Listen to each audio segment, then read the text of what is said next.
जय जिनेन्द्र।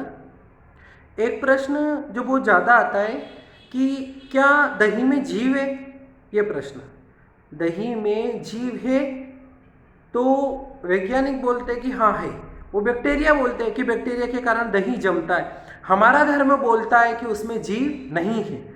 जीव होता तो सबसे पहले कि हमारे भगवान मना कर देते। भगवान ने कहीं दही खाने की मनाही नहीं की। विगय जो बताए, विगय में एक दही आया, मर्यादा की बताई कि मर्यादा कर सकते, त्याग कर सकते, लेकिन कि विगय अगर जीव होते तो भगवान क्या कर देते कि दही खाने योग्य नहीं है। लेकिन ऐसा कहीं पढ़ने में नहीं आया कि दही में जीव है। अब दूसरा कारण जो बहुत अच्छे से अपने दिमाग में बैठेगा कि अगर आप जैन हो, आपने जैन धर्म का थोड़ा सा भी अपने को ज्ञान है, तो उस जैन धर्म के अंदर दो प्रकार के जीव बताते, एक संसारी एक सिद्ध। संसारी के फिर दो प्रकार बताते, त्रस और स्थावर। बस यहीं से अपना समाधान हो जाएगा कि दही में जीव है कि नहीं। अभी तक अगर आपने मेरे चैनल को सब्सक्राइब नहीं किया है तो आप करिए ना। अपन और नई नई चीज़ें क्या करेंगे, समझेंगे। चलाइए। अब देखिए कि जो त्रस है उसकी परिभाषा क्या बताई भगवान ने कि जो हलन चलन करते, धूप से छाया में, छाया से धूप में जाते, उसको क्या बोलते? त्रस। और स्थावर जो एक जगह स्थिर है उनको स्थावर बोला।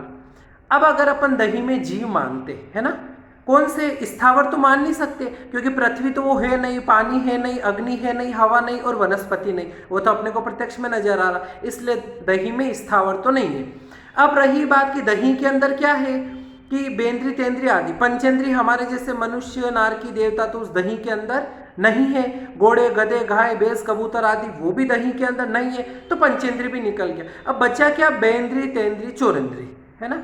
अब कोई विकलेंद्री उनके अंदर मान लो कि उसके अंदर वो जीव है, तो एक छोटा सा अपने को काम करना है जिससे अपने को पता चल जाएगा कि वास्तव में जीव है कि नहीं है। मान लो कि ये दही की कटोरी है, इसमें हमने ये दही रखा, एक उदाहरण से, है ना। ये जगह मान लो ये कटोरी में हमने ये दही रख दिया। अब दही में स्थावर तो नहीं है, त्रस जीव मानते जो बोलते वो। अब सोचना कि त्रस की परिभाषा बताई भगवान ने कि धूप से छाया में, छाया से धूप में आदि जाते उनको त्रस, जो हलन चलन करते। अब बताइए कि दही कटोरे में भर दो या थाली में रख दो और उसको ऐसी जगह रखिए जहां पर आधी धूप आती है और आधी छाया आती है, एक तरफ धूप एक तरफ छाया। तो क्या कभी ऐसा देखा कि ऐसे हो गया कि जैसे धूप में जो जीव थे, है ना, दही में अगर जीव मानेंगे तो आधा धूप में ना आधा छाया में। त्रस जीव मान सकते, स्थावर तो मान ही नहीं सकते। त्रस का स्वभाव क्या है? हलन चलन करना, धूप से छाया में जाना, छाया से धूप। अब इधर धूप है, अब उन जीवों को धूप लगने लगी, तो क्या कभी ऐसा देखा आपने कि इधर का सारा दही इस तरफ आ गया और इधर कटोरिया थाली खाली हो गई? या इधर छाया, छाया से धूप में आना तो इधर का सारा दही इस तरफ आ गया और इधर दही खाली हो गया। ऐसे इधर दही ऊपर उठ गया, नहीं इधर पूरा दही साफ हो गया। ऐसे देखा? शायद ही किसी ने देखा होगा, क्योंकि ये संभव सा नहीं है कि इधर का पूरा दही इधर और इधर का पूरा दही इधर आ गया। ऐसा नहीं होता। अगर मान लो उसके अंदर जीव होते तो स्थावर तो हम मान नहीं सकते, त्रस ही मानने पड़ते। और त्रस जीवों का स्वभाव है जो छाया से धूप, धूप से छाया, हलन चलन आदि करते। अगर दही में जीव होता तो जो धूप वाला दही है उधर क्या लगता, उनको गर्मी लगती, तो धूप के सारे दही के जीव छाया में आ जाते, तो धूप वाली तरफ क्या हो जाता? खाली हो जाता। लेकिन ऐसा हमने कभी देखा नहीं कि इधर खाली हो गया। या मान लो छाया में रहते रहते ठंडी लगने लगी, ठंडी के दिन है, चलो धूप में चले जाते, तो सारा दही सिमट के धूप की तरफ आ गए। ऐसा भी नहीं होता। क्यों नहीं होता? क्योंकि उसके अंदर जीव है ही नहीं। अगर जीव होते तो होते। जो वैज्ञानिक ने बैक्टीरिया बोला, हमारा धर्म उसको पुद्गल बोलता। आज पुद्गल भी हलन चलन करते ही है। आज अजीब चीज ले लो, कोई धागे, तिनके वगैरह कुछ भी, जैसे ही हवा चलते वो भी हलन चलन करते। एक पूरा मकान हमें साफ दिखाई देता, स्वच्छ दिखाई देता, कुछ नहीं, और बाहर से जैसे ही एक किरण आती है धूप की, उस किरण में देखना कितने सारे अपने को वो नजर आएंगे, कचरा कचरा। जैसे उस किरण को ढक दिया, वापस फिर एकदम स्वच्छ दिखाई देगा। तो उसी प्रकार से दही के अंदर भी देखा तो उसके अंदर क्या हो सकता?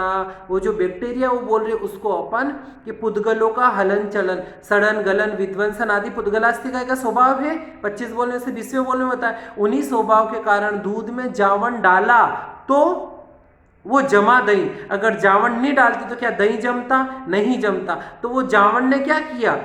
पुद्गल का काम किया, मतलब पुद्गल में पुद्गल, तो उससे वो दही जमा, बाकी कोई उसमें जीव उत्पन्न नहीं हुए। कहीं न कहीं नजर आते हलन चलन आदि करते हुए ये, और अपन जैन धर्म के जानकार है उस हिसाब से कि हम स्थावर तो कहीं से कहीं तक मान नहीं सकते, और बेंद्री तेंद्री आदि में भी भगवान ने कीड़े मकोड़ी मूंगी आदि बताई, क्या कभी उसके अंदर कीड़े मकोड़े लट गिंडोरे आदि नजर आए? नहीं नजर आए। तो फिर हम कैसे कह सकते कि दही में जीव है?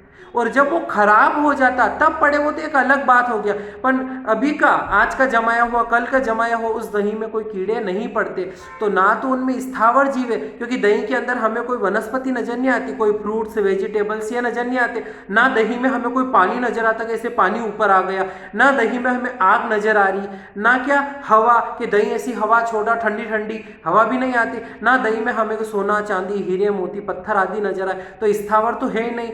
नरक तिरंच मनुष्य देव भी हमें दही में नजर नहीं आते। बचे विकलेंद्री जी, तो विकलेंद्री में भी फ्रेश दही में कोई कीड़े मकोड़े मच्छर वगैरह कुछ भी नजर नहीं आते, तो फिर कौन सा जीव मानेंगे? प्रश्न नया खड़ा होगा कि अगर जो जीव भी मानते, बहुत से अपने जैन भाई बहन भी जिनको नहीं जानकारी रहती, तो कि हाँ दही में जीव है, तो कोई बात नहीं, अगर दही में जीव मानोगे तो कौन से जीव मानोगे? एकेंद्रीय से लगा के पंचेंद्रीय तक ये जीवों का स्वरूप तो उसमें कहीं से कहीं तक नजर नहीं आया, फिर कौन सा जीव मानेंगे? तो इसलिए अपने को सोचना कि दही के अंदर कोई भगवान ने जीव नहीं बताए। बैक्टीरिया हो सकते तो उनको अपन अचित पुद्गल मानते, इसलिए दही के अंदर कोई जीव नहीं है। इसी प्रकार से अपन और कि हमारी नवयुवक पीढ़ी हमारे धर्म से जुड़ी रहे, टूटे नहीं। तो ऐसे ही अपन प्रश्न लेंगे और उन प्रश्नों के द्वारा समाधान करेंगे, आगे समझेंगे। हमारा अगला प्रश्न रहेगा कि क्या थूक में जीव है? क्या थूक में जीव है? क्या थूक में समूची मनुष्य है? ये हमारा अगला प्रश्न रहेगा। तो आप हमारे साथ में बने रहिए। आपने हमारे चैनल को सब्सक्राइब नहीं किया है तो प्लीज़ आप सब्सक्राइब कीजिए, शेयर कीजिए, कमेंट कीजिए। और आपको अगर इसमें दही में जीव नहीं है इसके बारे में और आप कोई सुझाव देना चाहते हो तो नीचे कमेंट बॉक्स में जरूर लिखना। जय जिनेंद्र।